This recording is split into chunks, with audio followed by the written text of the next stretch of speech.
Middle ഈസ്റ്റിൽ നിന്നുള്ള പ്രധാനപ്പെട്ട വാർത്തകളാണ്. നമ്മൾക്ക് ആദ്യമേ തന്നെ പോകേണ്ടത് ഇസ്രയേലി ജയിലുകളിലേക്കാണ്. ആ ഇസ്രയേലി ജയിലുകളിൽ പാലസ്തീൻ തടവുകാരെ കൊലപ്പെടുത്തിയ 5 പേർക്കെതിരെയുള്ള കേസ് ഇപ്പോൾ പിൻവലിച്ചിരിക്കുകയാണ്. ഇസ്രയേലി ജയിലുകളിൽ പാലസ്തീനികൾ നേരിടുന്ന കൊടിയ പീഡനങ്ങളെക്കുറിച്ചുള്ള ഒരു വീഡിയോ നമ്മുടെ ഈ ഒരു ചാനലിൽ തന്നെയുണ്ട്. അതല്ലാതെ തന്നെ നിരവധി ചാനലുകൾ, നിരവധി വാർത്തകൾ ഇത് സംബന്ധിച്ച് വരുന്നുണ്ട്. ഇതിൻ്റെ ഒരു തുടർച്ചയായി തന്നെ, അതായത് പാലസ്തീനികൾക്കെതിരെയുള്ള ഒരു ക്രൂരതയുടെ തുടർച്ചയായി തന്നെ ഈ ഒരു നടപടിയും നമുക്ക് കാണേണ്ടതായിട്ട് വരും. ഇസ്രായേലിൻ്റെ തന്നെ സ്റ്റേറ്റ് അറ്റോർണിയാണ് ഇപ്പോൾ തീരുമാനിച്ചിരിക്കുന്നത് ഈ ഒരു പ്രതികൾക്ക് നേരെ ഇനി അന്വേഷണമൊന്നും വേണ്ട എന്നുള്ളത്.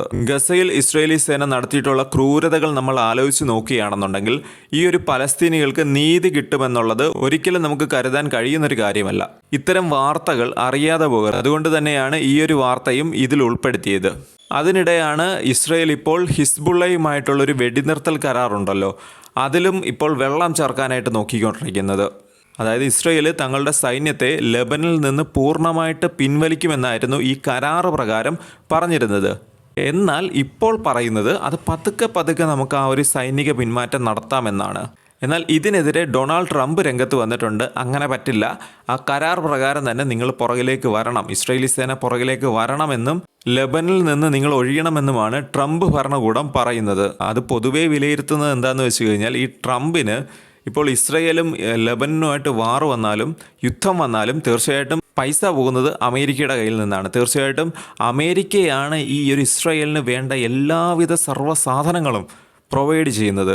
അതുകൊണ്ടെല്ലാം ആയിരിക്കാം ട്രംപ് പറഞ്ഞത് ആ കരാർ പ്രകാരം തന്നെ നിങ്ങൾ പുറകിലേക്ക് വരണമെന്നുള്ളത്.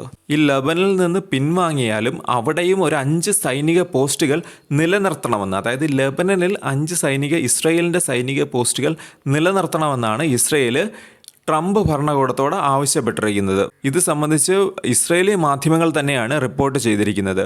അതിനിടെ മറ്റൊരു വാർത്ത ഇതുപോലെ തന്നെ സിമിലർ, ഇസ്രായേൽ കൈയടക്കി വെച്ചിരിക്കുന്ന ഒരു കുറച്ച് പ്രദേശം ഇപ്പോൾ സിറിയയിലുമുണ്ട്.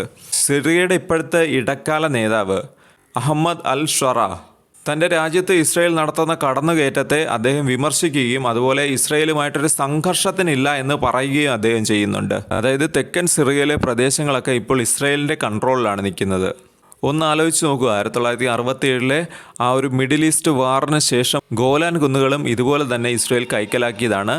എന്നിട്ട് ഈ ഒരു അന്താരാഷ്ട്ര നിയമങ്ങളെല്ലാം കാറ്റിൽ പറത്തിക്കൊണ്ട് അവിടെ സെറ്റിൽമെൻറ്റ്സ്, അവരുടേതായിട്ടുള്ള വീട്, അവരുടേതായിട്ടുള്ള സെറ്റിൽമെൻറ്റ്സ് എല്ലാം തന്നെ അവിടെ രൂപപ്പെടുത്തിയെടുത്തു. അതുപോലെ തന്നെ ഈ ഒരു തെക്കൻ സിറിയയിലും അതുപോലെ തന്നെ ഒരു സെറ്റിൽമെൻറ്റ് ഉണ്ടാക്കിയെടുക്കുമോ ഇല്ലയോ എന്നുള്ള ഒരു ആശങ്കയിൽ തന്നെയാണ് ലോകം ഈ ഒരു പ്രവൃത്തിയെയും ഇസ്രായേലിൻ്റെ ഇത്തരം പ്രവൃത്തികളെയും നോക്കിക്കാണുന്നത്. തീർച്ചയായിട്ടും ഒരു രാജ്യത്തേക്ക് കടന്നു കയറി ആ ഒരു പ്രദേശം കൈയടക്കി വെച്ചിട്ട് പോലും ഇത്രയും അധികം രാജ്യങ്ങൾ, അറബ് രാജ്യങ്ങൾ ഉൾപ്പെടെയുള്ള രാജ്യങ്ങൾ ഇതിനെതിരെ കൂടുതൽ ശക്തമായ രീതിയിൽ തന്നെ പ്രതികരിക്കണം എന്ന രീതിയിലാണ് പൊതുവേ ഉള്ളൊരു വിലയിരുത്തലുകൾ വരുന്നത്.